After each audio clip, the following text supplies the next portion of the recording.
சிவமங்கலம். தனி மனித பொறுப்புணர்வின் பெயரால் இந்த தரணி காக்கப்படுகிறது. தனி மனித பொறுப்புணர்வின் பெயரால் இந்த தனி மனித பொறுப்பு உணர்வுகள் உடையவர்களினுடைய கூட்டத்தின் பெயரால் இந்த தரணியின் நியதி காக்கப்படுகிறது. இங்கு உறுதி செய்யப்பட வேண்டியது தனி மனித பொறுப்பு உணர்வு. ஒவ்வொரு ஜீவனுக்கும் ஒரு தன்னிருப்பு இருக்கு, மனிதனுக்கு மட்டும்தான் பொறுப்புணர்வு இருக்கு. அதனாலதான் இங்கு இதம் தெரிந்த இதயத்தோடு இங்கு களம் கண்டிருக்கும் கர்ம யோகி காயம் தாங்கிகள், தேகம் தாங்கிகள், மறந்து விடாதீர்கள். சருகு இருக்குது அந்த மரத்துல, விட்டம் இருக்கிறது. நீ பொறுப்புணர்வின் பெயரால் அணுவாக நிலை நின்று இருக்கும் பொழுது நீ வித்தன வித்தையை அகத்திற்குள் வைத்திருக்கிறாய். இல்ல நீ பாட்டுக்கு அப்படின்னா நீ சருகன முகவரி இழக்கிறாய், அந்த மண்ணிற்கு இரையாகிறாய்.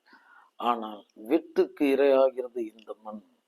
இந்த மண்ணிலிருந்து அனைத்தையும் உறிஞ்சுதான் வித்து இங்கு விருட்சம் இங்கு அலங்காரமாக விளைந்து கிடக்கிறது. நீ இரையாக போறியா அல்லாத இரையாக்க போறியா? சருகா இருந்துட்டு போ. சரித்திர சிறப்பு மிக்க வித்தாக வேண்டும். நீ மறந்து விடாதே மனிதா, மனம் படைத்த மனிதா, உண்டான உணர மறந்த உத்தம மனம் படைத்த மனிதா. இன்னைக்கு நம்மளுடைய இந்த தேகம் இங்க இருக்குது அப்படின்னா இதுக்கு ஆயிரம் பொறுப்புணர்வுடையவர்களுடைய கரங்களினால் காக்கப்பட்டுதான் நம்ம இங்க அமர்ந்து இருக்கிறோம். இந்த தாயும் தந்தையும் இந்த 4 கரங்களால் காக்கப்பட்ட தேகம் இல்லை இது. இதுக்கு ஆயிரம் பொறுப்புணர்வுகளினுடைய கரம், கண், கருத்து, அங்கு முன் முயற்சி, அதன் பெயரால் காக்கப்பட்டுதான் நம்ம இங்க அமர்ந்திருக்கிறோம். மறந்து விடாதீர்கள் என் செல்வங்களே. நீங்க மட்டும் இந்த பிறந்ததின் பலனை அனுபவிக்க வந்திருக்கும் ராஜரீகர்கள், மண் தந்த மன்னன் நீங்கள். ஆதலால் உங்களுடைய உணவு பொருளே உங்களுக்கு தெரியாது. அங்கு அமைக்கப்படும் உண்பீர்கள், முடிந்தது. அப்ப இதெல்லாம் இதுவரைக்கும் பிறந்ததின் விளைச்சலை பெற வந்திருக்கும் ராஜ ரத்தின பிறவி இந்த மனித பிறவி. ஆம் செல்வங்களே, அதுல நம்ம அந்த மனதினுடைய அறிவிப்பு, ஏன்னா மனதின் பெயரால் அறியப்படுவதால் நம் மனிதனின் ஆணும். அந்த மனதினுடைய தன்னிருப்புங்கிறது அது தன்னிலையில் மனிதனும் புனிதம் தாங்கியா இருக்கிறது. இந்த புனிதத்தின் பேரால் ஒரு மனிதன் நிலை நின்று இருக்கும் பொழுது அவனுடைய கண்ணினுடைய எல்லை, அவன் செயலினுடைய எல்லை அளவு இந்த களத்திற்கு நேரடியாகவும் மறைமுகமாகவும் இன்றும் நாளையும் ஒரு நிரந்தர பலனை விதைத்திருப்பான். அவன் தனி மனித பொறுப்புடையவன். ஆம் செல்வங்களே, இன்னைக்கெல்லாம் ஒரு அடிப்படை பொறுப்புணர்வே இல்லாம போயிடுச்சு. இது ஞான கல்வி இல்லை, இது சராசரியான மனித கல்வி, அவ்வளவுதான். இது இன்று ஞானத்தை பேச வரல, அது நமக்கு தேவையும் கிடையாது. ஞானம்ன்றதுல 4வது பாடம், அதெல்லாம் மெய்யறிவு சம்பந்தப்பட்ட பாடம். இவன் அறிவு இருக்கணும், அதுக்கு முன்னாடி ஒரு பொய் அறிவு இருக்கணும், பொய்யா இருந்திருப்பான். அதுக்கப்புறமேட்டுக்கு பொய்க்குள்ளார ஒரு அறிவு புகும், பொய் அறிவா மாறும். அதுக்கப்புறமேட்டுக்கு இந்த பொய் கலண்டு அறிவா போய் நிற்கும். அதுக்கப்புறமேட்டுக்கு மெய்யறிவு, அது 4வது நிலை ஞானம். நான் இவர்களை மனிதனாக சொல்றேன். குறைந்தபட்ச 6வது அறிவை குறைந்தபட்சம் பயன்படுத்த சொல்றோம், அவ்வளவுதான். நம்ம கண்ணுக்கு முன்னாடி விளைஞ்சு கிடக்குது பாருங்க, கலை யதார்த்தத்தை பாருங்க. இன்னைக்கு நம்ம பிறந்து மழலையா 50 வருடத்திற்கு முன்னாடி இந்த களம் எவ்வாறு இருந்தது? இது என்ன களம்? இது ஒரு மூலிகை வனம். மருந்தே உணவா உண்டான். நோயற்ற வாழ்வே குறைவற்ற செல்வம் அப்படின்னு ஒரு வாழ்வியல் தர்மத்தை நம்மளுடைய உணவு, தனி மனித ஒழுக்கத்தின் பெயரால அழைத்து சென்று அங்கு ஒரு சதானந்த வாழ்வு குறைந்தபட்சம் வாழ்றதுக்கு உறுதி செய்திருந்த முன்னவர்கள்.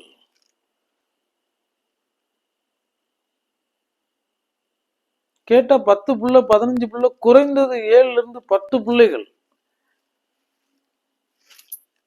இன்னைக்கு இரு பிள்ளைகள் பெறுவதற்காக இங்கு அறிவியலை நாட வேண்டிய அளவுக்கு இன்னைக்கு ஆயிருச்சு. மரபணுவில் மலட்டுத்தன்மை புகுந்தது. இதெல்லாம் இந்த அறிவுக்கு தெரியாதா? அதெல்லாம் சிந்திக்க மாட்டாங்களா? ஏன் இவ்வாறு இருக்கு? ஏன் இப்படி எல்லாம் மரபணுவில் மலட்டு புகுகிறது? இங்கு மருத்துவமனைகள் கூடிக்கிட்டு இருக்கு. அன்றாடம் புதுசா புதுசா 1000 நோய்கள் சொல்லப்பட்டுக்கிட்டு இருக்கு. இந்த உடல்ங்கிறது ஒரு அமிழ்த பீடமா இருந்தது. இன்னைக்கு அதை ஒரு நோய் காடாக்கி யாரோ ஒரு சிலர் பிழைக்கிறதுக்காக இங்க வந்து நம்மளுடைய உடலை வேதியியல் பொருள்களால வீழ்த்திக்கிட்டு இருக்காங்கிறத உணரல. மருந்து இல்லாம வாழ முடியாதுங்கிற அளவுக்கு இன்னைக்கு ஆயிருச்சு. அதை நம்பின வாழ பழகி கொண்டோம். அது மாற்றி விட்டது. இவர்கள் மாறிவிட்டார்கள். வேற வழி தெரியல. அந்த விருட்சத்தினுடைய வளர்ச்சி நான் வேர்ல ஊத்துற பொருள்ல தீர்மானிக்கப்படுகிறது. நான் நீர் ஊற்றுன அங்க சத்துடைய நீர் ஊற்றுனா அந்த விளைச்சலை நான் அங்க பார்க்கலாம். நான் இங்க அமிலத்தை ஊத்திக்கிட்டு இருக்கேன். அந்த உணவு விகாரங்களை விதைச்சுக்கிட்டு இருக்கேன். காலம்ங்கிறது வெறும் காலம் கிடையாது. அது நீயும் காலமும் 100% பொருந்தினவர்கள். 24 மணி நேரம் உணவு பரிமாறப்படுகிறது. இது என்ன சந்தை கிடையான்னு கேட்கிறேன். அப்ப அங்கு திறக்கப்படும் பொழுது இந்த வாய்ப்பை இந்த மனித மனம் பயன்படுத்தும். அப்ப அது அங்க அப்படிதான் இருக்கும். அதை கேட்பார் யாரும் இல்ல. என்ன இவங்கெல்லாம் தூங்கிட்டுல இருக்கிறாங்க. என்ன நம்ம உடம்ப காக்கிறது தான் முக்கியம். அடுத்ததெல்லாம் மற்றதெல்லாம் நம்ம கண்ணுக்கு முன்னாடியே வேதியியல் பொருள்களையும் விகாரங்களையும் உணவுல நஞ்சாக்கி நம்ம கொடுத்துக்கிட்டு இருக்காங்க. இது புரியலன்னா என்ன அர்த்தம்? உடம்பினை முன்னம் இழுக்கென்றிருந்தேன், உடம்பினுள்ளே உருபொருள் கண்டேன், உடம்பினுள்ளே உத்தமன் கோயில் கொண்டான், உடம்பினை நான் இருந்து ஓம்புகின்றேனே. நீ எங்க தேட போற உன் இறைய? அது கோயில். அது உள்ளம் பெருங்கோயில் ஊனுடம்பாளையம் வள்ளல் பிரானார்க்கு வாய் கோபுர வாசல் தெல்ல தெளிந்தார்க்கு சீவன் சிவலிங்கம் கள்ள புலனைந்தும் காலா மணி விளக்கு. இந்த புலன்களோட இந்தியாதிகளோட பொறிகளோட ஆட்டத்துல நீங்க இங்க திருநடனம் விட்டுக்கிட்டு இருக்கீங்க. திருவேல் திரிந்த வண்ணம் மனம் திரிந்து சத்தியம் சொல்கிறேன் என் செல்வங்களே. இதெல்லாம் நம்ம இந்த நம்மளுடைய உணவு, இந்த நடைமுறை வாழ்வியல், மனித ஒழுக்க கல்விகளை அடுத்த தலைமுறைக்கு எடுத்துட்டு போற நோக்கமே இல்லாதது போல தெரிகிறது.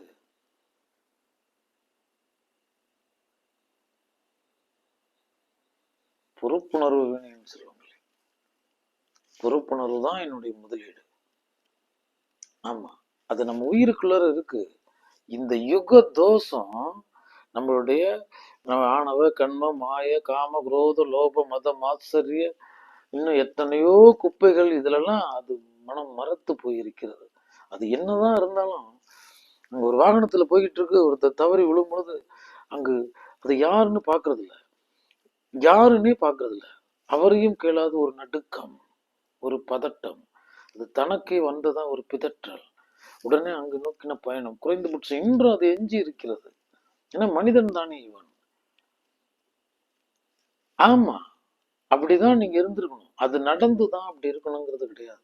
அது நடக்காமலே அதெல்லாம் நம்ம பொறுப்புணர்வோடு நம்மளோட சகோதரர்கள் இவர்கள் அவங்க களத்துல அவங்களும் அறியாம சில பிழைகள் செய்துட்டாலோ அல்லது நம்மள வன் சொல்லாலோ செயலாலோ அது நம்ம கொஞ்சம் மன முறிவுக்கோ அல்லது நம்மளோட துன்பப்படுறதுக்கு காரணமா இருந்துட்டா கூட நம்ம சகோதரமா இருந்தா என்ன பண்ண போறோம்?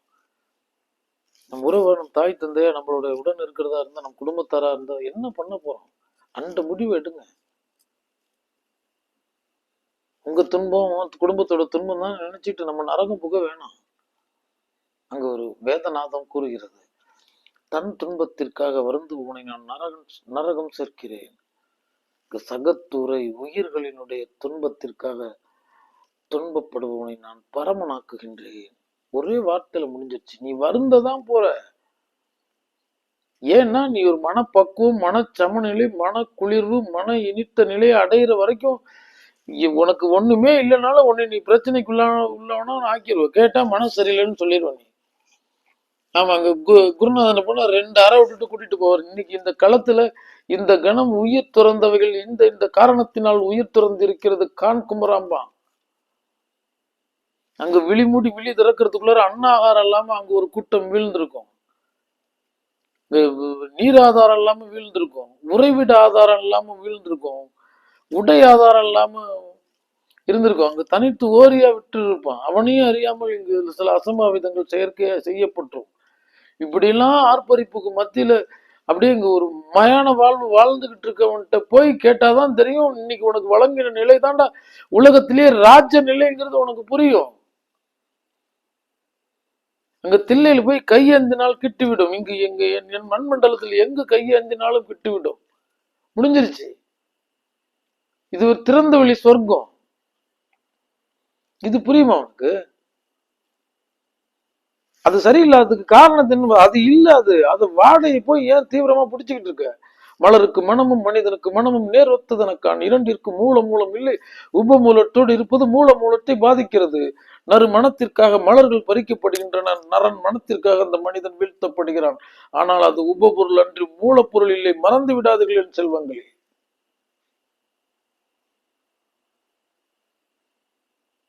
வாட கழுத அதுக்கு போய் முக்கியத்துவம் கொடுத்துக்கிட்டு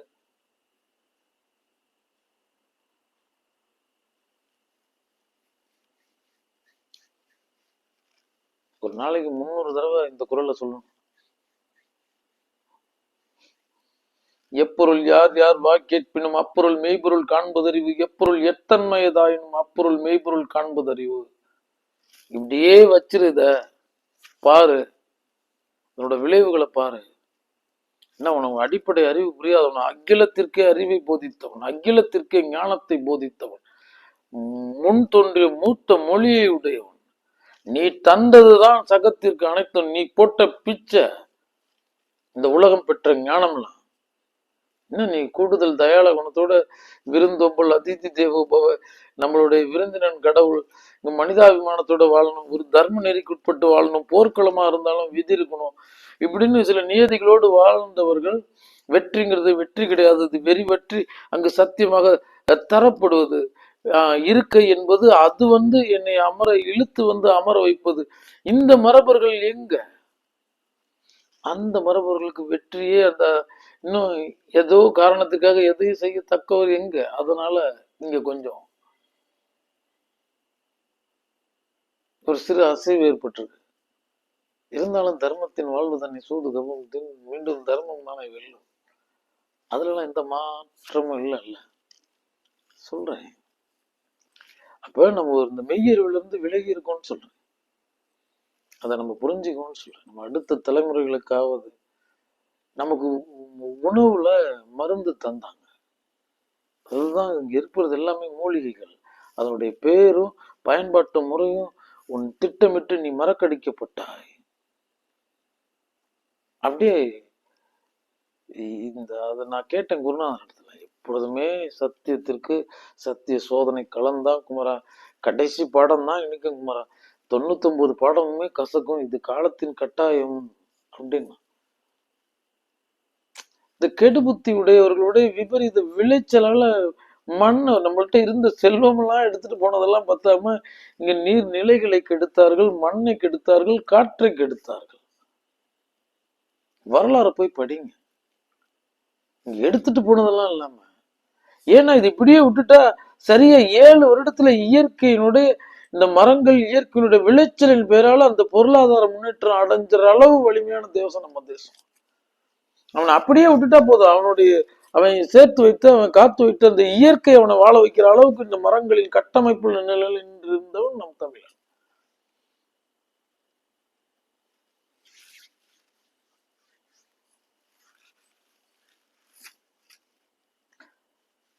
ஒரு சத்திய ஏழைக்கு எவனுமே கேட்கவில்லை எனில் ஒருவன் கேட்பான் குமரா.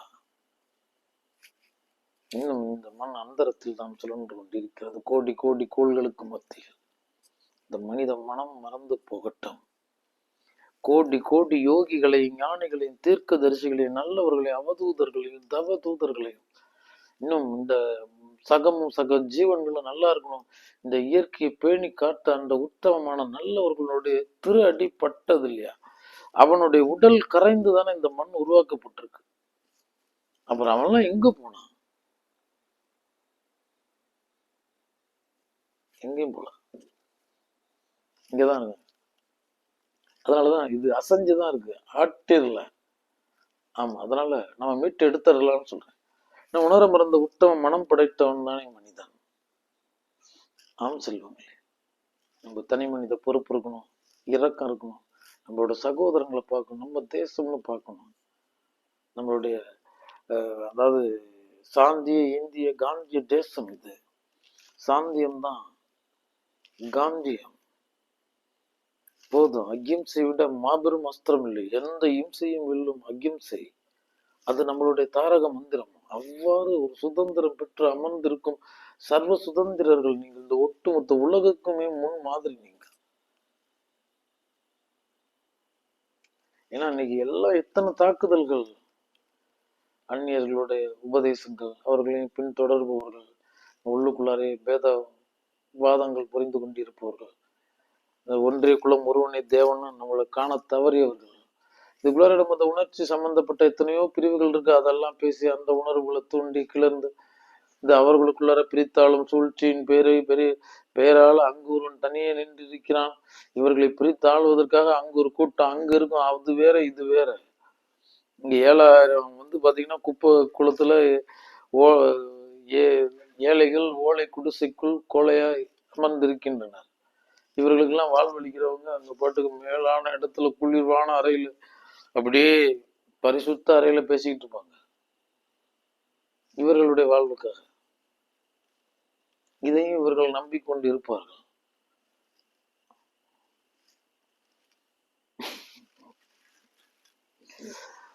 இறைவா இறைவா, அந்த மெய் உண்மைகளை உணர்ந்து கொள்ளுங்கள்.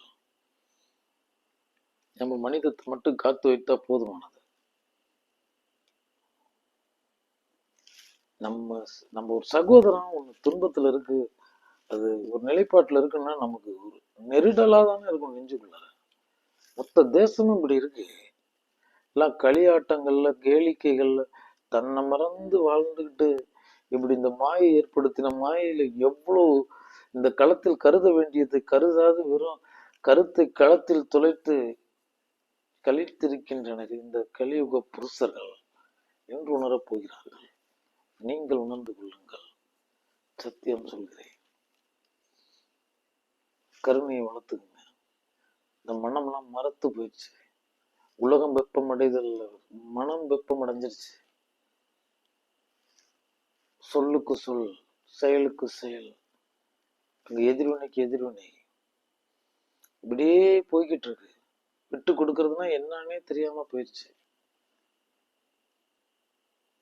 எது சரி பண்ணலான்னு கை வைக்க முடியாது.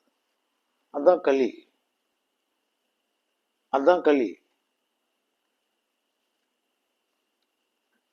அதனால என் செல்வங்களுக்கு சொல்றது என்னன்னா, நீங்க இதெல்லாம் உண்மையா உணருங்கள். அந்த நிலைப்பாடுகளை, நம்மளுடைய பாரம்பரிய பண்பாட்டு அந்த உணவுகளை சம்பந்தப்பட்ட உங்களுடைய மழலைகளுக்கு தாருங்கள். இந்த எதிர்காலத்து நீரிழிவு நோய்கள்ல இருந்து இன்னும் எவ்வளவோ, இன்னைக்கெல்லாம் எவ்வளவோ பாருங்க, மருத்துவமனைகள் பெருகிக்கிட்டே தான் இருக்கு. இதெல்லாம் நல்லதுக்கு நினைச்சிட்டு இருக்கீங்களா? அதை நம்பியே வாழ்ற மாதிரி ஆயிரும்.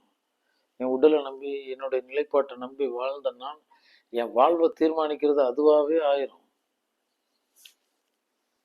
அது இப்படி நம்ம இன்னும் 2 தலைமுறை போனா என்ன ஆகுறதுன்னு கேட்குறேன். இப்பயே மீட்டு எடுக்கிறது இல்லையா? சின்ன சின்ன விஷயங்கள் எல்லாம் நம்மள ஏதோ ஒன்று, ஏன்னா நமக்கு புரியறது இல்லை. இந்த மாட்டுக்கு அந்த துணியை இங்க காமிச்சிட்டு இருப்பாங்க, அது அந்த துணியை முட்டை போகும், இந்த திமிழ்ல அம்பு எய்துவான். இது ஒரு விளையாட்டு. இதையும் இந்த உலகம் ரசிச்சு பார்த்துட்டு இருக்கு.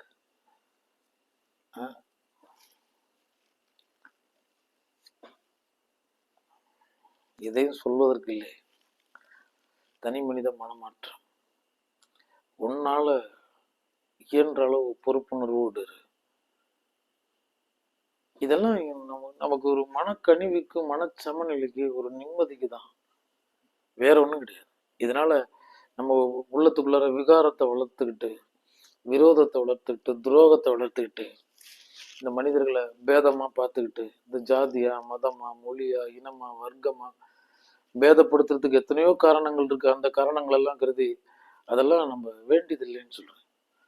ஒன்றே குலம் ஒருவனே தேவன் சொல்லிட்டாங்க. யாதும் ஊரே யாவரும் கேளு. எல்லாரும் எல்லா இடத்துலயும் இருக்காங்க. எல்லா தேசத்தவரும் எல்லா தேசத்திலும். இதெல்லாம் புரியுது. ஆனா ஆதாரத்தை உடலை தொலைச்சிட்டாங்க, ஒற்றுமையை தொலைச்சிட்டாங்க. புரியல அவங்களுக்கு. அதுக்கு 1000 காரணங்கள் இருக்கு. ஒரு மிக உயர்ந்த ஸ்தானத்தை, கொளுத்த செல்வத்தை அங்க பெரும்பாலானவர்கள் அடைய தொடங்கிட்டாங்க அப்படின்னா இங்க ஏழ்மையாளர்கள் நிறைஞ்சிருவாங்க. இந்த கொளுத்த பணம், உச்சவரம் இல்லாத பணம்ன்றது என்ன பண்ணும்னு நினைக்கிறீங்க?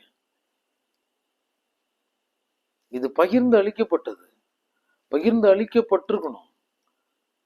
ஆமா, இங்க அடியில் இருக்கிறவனோட நிலை வேற, அங்க இருக்கவங்க அவங்க விரயம் செய்யறதனோட நிலை வேற.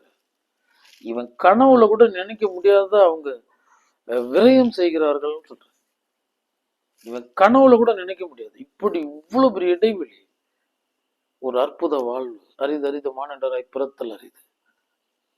அது ஒரு நீர்க்குமிழி போல உத்தரவாதம் இல்லாத வாழ்வு. நாளை இருக்கலாம் அல்லது இந்த தேகத்தை நாம் இழக்கலாம். இப்படி ஒரு வாழ்வு, இது சத்தியம். அதுல இந்த வாழ்வு நான் என் சகத்திற்கு நான் பங்கிட்டு தானே ஆக வேண்டும். செய்திருக்கணுமா இல்லையா? இதெல்லாம் ஒரு விளையாட்டா தெரியுதா இல்லையா? இது என்ன நினைக்கிறீங்க? அது ஒரு போர் குணம். அப்படியே ஓடிக்கிட்டே இருக்கும், புரியவே புரியாது. நம்ம பாட்டுக்கு வீதியில தெரிஞ்சிட்டு இருப்பான். எந்த வாய்ப்பும் கிடைச்சிருக்காது. 7 நாள் பட்டினியில் இருந்திருப்பான். ஆமா, ஏதாவது நமக்கு ஒரு பிடி அன்னம் கிடைச்சா போதும், ஒரு ஒரு நமக்கான தொழிலுக்கான ஒரு ஆதாரம் கிடைச்சா போதும் அப்படின்னு வாய்ப்பை தேடி போயிருப்பான். அப்படி நிற்கும். அதுக்கப்புறமேட்டுக்கு ஏதோ அவனோட உழைப்பினாலோ அல்லது இந்த களத்தினுடைய தயவுனாலோ அது ஒரு சின்ன நிலை, ஒதுங்க ஒரு திண்ண. அங்க வந்தோன்னா அதை மறந்துடுவான். திண்ணையில் உட்காந்துருக்கும் போது அடுத்தது இங்க நோக்கிட்டு இருப்பான். இவன் இந்த சில செயல்பாடுகளாலோ அல்லது எதனாலும் சில நிலையை அடைஞ்சிட்டான் அப்படின்னா அவன் பாட்டுக்கு போய்கிட்டே தான் இருப்பான். அங்க நிக்கவே நிக்காது. சூரியனோட வேகமா சுத்த ஆரம்பிச்சிருவான். ஆனா அவன் வீதியில இப்படி இருந்தவன் தான். அவன் அந்த நிலையை நினைச்சு கூட பார்க்க மாட்டான். அந்த நிலையை அடைஞ்சதுக்கு அப்புறமேட்டுக்கு இந்த நிலையை தானே நம்ம கடந்து வந்தோம். இந்த நிலையில இருந்து நம்ம இந்த நிலைக்கு வர்றதுக்கு முன்னாடி எத்தனை ஏணி தேவைப்பட்டிருக்கும், எத்தனை படி தேவைப்பட்டிருக்கும், எத்தனை இந்த மனித படிகள் தேவைப்பட்டிருக்கும். ஏதோ ஒரு தயவுனாலதான் நம்ம இந்த நிலையை அடைஞ்சோம். அது நம்மை போலதானே அப்படின்னு இறங்கி வர மறுக்கும் மனம் இது. மறந்து விடாதீர்கள் செல்வங்களே, என் சகோதர சகோதரிகளே. நீங்கள் உங்களை தயவின் பெயரால் கட்டமைத்துக் கொள்ளுங்கள். ஏன்னா அது எனக்கெல்லாம் இறைவன் நிறைய அள்ளி கொடுத்திருந்தானா நான்லாம் எவ்வளவோ செஞ்சிருப்பேன். இதெல்லாம் பாருங்க, நான் நல்லவனுக்கு கடவுள் கொடுக்க மாட்டேங்கிறான், கெட்டவனுக்கு கொடுக்குறான்.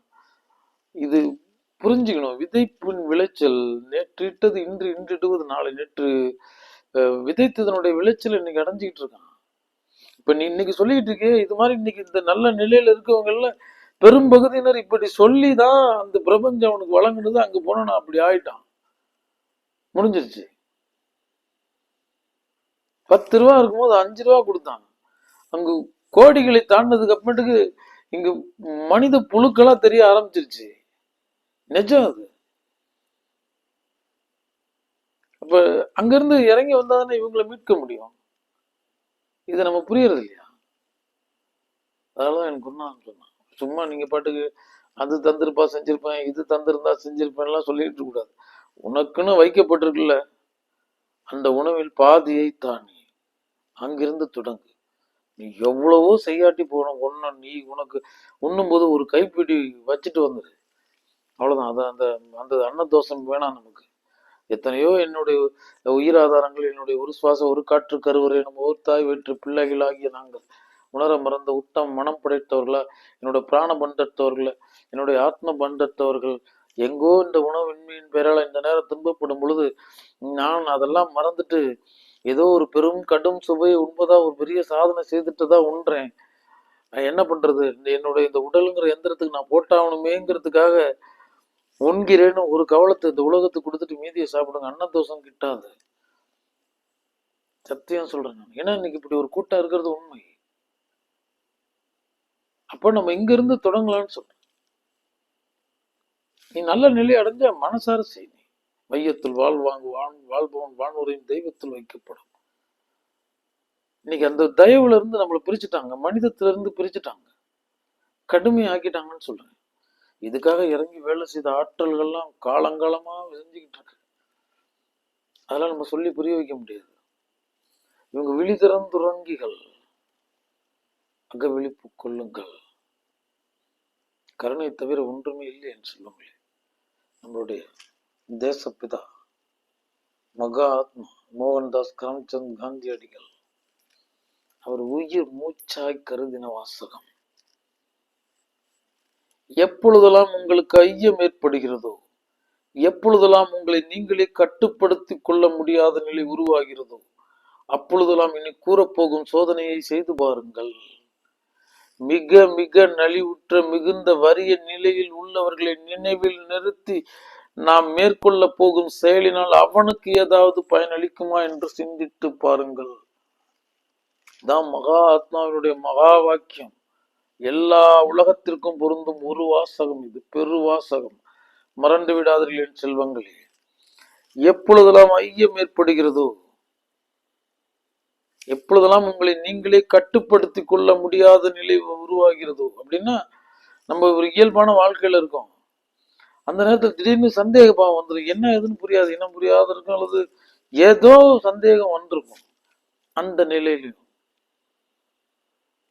தன்னைத்தானே கட்டுப்படுத்தி கொள்ள முடியாத நிலையில கூட, அப்ப நீ உனக்குள்ள சந்தேகத்திற்கு இடமா இருந்தாலும், நீ கட்டுப்பாடற்ற நிலையில இருந்தாலும், நீ செய்ய வேண்டியது மிக மிக நலிவுற்ற மிகுந்த வறிய நிலையில் உள்ளவர்களை நினைவில் நிறுத்தி நாம் மேற்கொள்ள போகும் செயலினால் அவனுக்கு ஏதாவது பயன் அளிக்குமா என்று சிந்தித்து பாருங்கள். நான் சந்தேகமா தெரிஞ்சுக்கிட்டு இருந்தாலும், நான் கட்டுப்பாடற்ற நிலையில இருந்தா கூட, அப்ப சாதாரணமா இருக்கும்போது நான் எவ்வளவு தீவிரமா இருக்கணும் அதுல. அந்த நிலையில கூட நீ இவனை நினைச்சுதான் வாழணும். ஏன்னா இங்க இருக்கு, மிக மிக நலிவுற்ற மிகுந்த வறிய நிலையில் உள்ளவர்களை நினைவில் நிறுத்தி போடு அடி கோடு. ஏன்னா இங்க அப்படி ஒண்ணு இருக்கிறது உண்மை. நான் உன் தேசத்தை சொல்ல, மொத்த அண்டத்தையுமே சேர்த்து சொல்றேன். உன் தேசம் பூலோக வைகுண்டம் இங்க இருக்கு, ஆனந்த நட ராஜபுரம் இருக்கு. அதனால நீங்கெல்லாம் கிட்டத்தட்டலாம் கிடையாது, முழுசா சொர்க்கத்துல இருக்கீங்க. இருந்தாலும் நீங்கள் தானே இந்த உலகத்துக்கு போய் செய்யணும். இருந்தாலும் நம்ம கூடயும் அப்படி கேட்பாரற்ற நிலையில நம்ம எல்லாம் பார்த்துக்கிட்டு தானே இருக்கோம். எங்க இந்த வறுமை வந்ததோ, இந்த வறுமையெல்லாம் அதனுடைய முதிர்ந்த தாய் தந்தையரை பாதி பேரை அங்க வீதியில விட்டுட்டாங்க. இது கேட்பாரற்ற, இது ஒரு நடைமுறை சம்பவமா ஆயிருச்சு. கொடிது கொடிது வறுமை கொடிது, அதனினும் கொடிது இளமையில் வறுமை, அதனினும் கொடிது முதுமையில் வறுமை. ஒரு நல்ல வாழ்வு கனவு இதெல்லாம் கண்டு முடிச்சுட்டு தான் பிள்ளைங்க பேர பிள்ளைங்க எல்லாம் பார்த்துட்டு கடைசியில அவர்களை மனதார தள்ளி வைத்து வீதியில ஓடு தாங்கும் போது எப்படி இருக்கும்? இங்க போச்சு, உலர்ந்து போனது நெஞ்சு ஈரம். இதெல்லாம் ஒரு பிதற்றல்னு சொல்றேன். நாங்க இப்படிதான் இருக்கோம். உங்களால 4 ஜீவன் பலன் அடையட்டும். எறும்பு முதல் யானை வரை எல்லாம் உறவுதான் சொல்றேன். இந்த பறவைகள்ல இருந்து பசுக்கள்ல இருந்து பைரவர்கள் வரைக்கும் தேவையுடையவர்கள், கையேந்தி நிற்பவர்கள், அவர்களெல்லாம் பெருசா கருதாதீங்க. இயன்றதை செய்து வைத்திருங்க. இந்த தனி மனித மிக முக்கியமான பொறுப்புல அது இருக்கு. பசித்தோர் முகம் பார்க்கறதுக்கு வழங்கின கண் இது. கொள்ளென கொடுத்தல் உயர்ந்தன்று, யாருக்குமா முன்னும் போது ஒரு கைப்பிடி, ஓடிவிட்ட பிச்சை சாடி விட்ட குதிரை போல வீடு வாசல் வந்து சேரும் அப்படின்லாம் சொல்லப்படுது. நம்ம அந்த பலனை கருதி செய்யல. யாருக்கு வேணும் அந்த பலன்? நாமே போயாச்சு, அப்புறமேட்டுக்கு இந்த பலனை வந்து என் நெஞ்சிற்கு அந்த பலன் எனக்கு காண பிடிக்கும். ஆமா, அதுல அந்த மகிழ்வித்து மகிழும் சுபாவம் உடையவன் நான். சந்தோஷித்து சந்தோஷம் கொள்பவன் நான். இங்கு ஆனந்தத்து ஆனந்தம் கொள்பவன் நான். ஆம் செல்வங்களே, இப்படிலாம் இருங்க. பேதத்தை பேசாதீங்க, தர்க்கத்துல ஈடுபடாதீங்க, விவாதத்துல ஈடுபடாதீங்க. எதுவும் இங்கு விளைச்சலை கொடுக்காது, அழிவை தான் கொடுக்கும். சில வாசகங்களை உள் வாங்கிக்கிங்க. அந்த சர்ச்சை நம்ம கிட்ட வந்துச்சுன்னா அதுக்கு மேல சர்ச்சை ஆகக்கூடாது. முடிஞ்சிருச்சு. அதுக்கு ஒரு சரியான கேள்வி பதில சொல்லி அதை சாந்தப்படுத்திடணும். இது நம்ம ஒரு சுபாவமா எடுத்துக்குவோம். ஒண்ணு நீ வித, ஒரு 100 1000 வந்துடும், பார்த்துக்கலாம். அதனால என் செல்வங்களுக்கு சொல்றது என்னன்னா, தனி மனித பொறுப்புணர்வோடு இருங்கள். இது இறை இல்லை, மனிதம். ஆடுகளம் வந்தனன் நோக்கம் மனிதம் எனும் புனிதம் பெண்வீர் சகத்தீரே. நீ மனிதனா வாழ்ந்தா போதும். எந்த இறைவனும் நீ மகனா வாழ சொன்னா மகானா வாழ சொல்லல. அதெல்லாம் ஏமாற்று வேலை. நல்ல மனதார உழை, மனதார உன் கடமை செய், மனதார உன்னால இயன்றதை செய். மடியில கன வேணாம், வழியில பயம் வேணாம். கை சுத்தம் வாய் சுத்தம் இருந்தா கூப்பிட்டு கொடு, இல்லாட்டி கேட்டு வாங்கி சாப்பிடு. பறவை போல வாழ்ந்து வை. பெருசா பிடிச்சுக்கிட்டு இருக்காத. ஏன் பந்தம், ஏன் சொந்தம், ஏன் பந்தம், அதெல்லாம் நரகத்திற்கு ஆள்கள் தேவையில்லை. நீங்க அங்க வேணாம்னு சொல்றேன். இயல்மையிலும் நேர்மை, நடு நீங்காது இருங்க. சாந்தியோடையும் சமாதானத்தையும், எங்கும் நடுநிலை, எதிலும் சமநிலை, அப்படி இருங்க. வேற என்ன? வரமடா வையகம் வாழ்ந்துதான் பாரு. கொண்டாட கொடுத்த குவளையமடா குமரா இந்த குவளையம். கொண்டாடி வையுங்கள் தனி மனித பொறுப்புணர்வுடன். சிவமங்கலம்.